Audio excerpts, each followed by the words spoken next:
Okay friends, next video பாருங்கள். நாங்கள் கடலில் இறை போட்டுருவோம். அந்த மீன் அந்த இறையை எப்படி பிடிக்கிறோன்னு மட்டும் பாருங்கள். இதுதான் தீவு பக்கத்தில் நாங்கள் மீனுக்கு இறை போடுறோம்.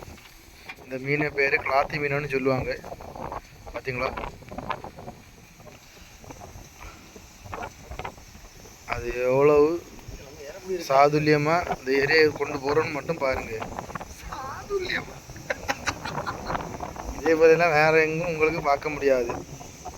பார்த்தீங்களா ஃப்ரெண்ட்ஸ்?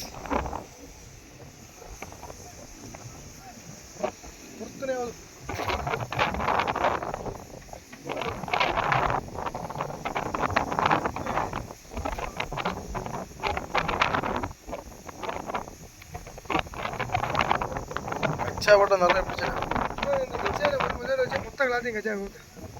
அப்படி இல்லை. நீங்கள் பிடிச்சிருந்த கிளாத்தி பல வாக்கில் வந்து பெரும் சரியா பெரிய பெரிய பெரிய ஃபுல்லாக ஆய்ந்த போடுறாங்க. கச்சா அடிச்ச விடணும். நீங்கள் கொஞ்சத்தை போட்டு எடுத்தால் கிளாத்து பெருவாது. நீ பிடிச்சி அந்த பெருவாரை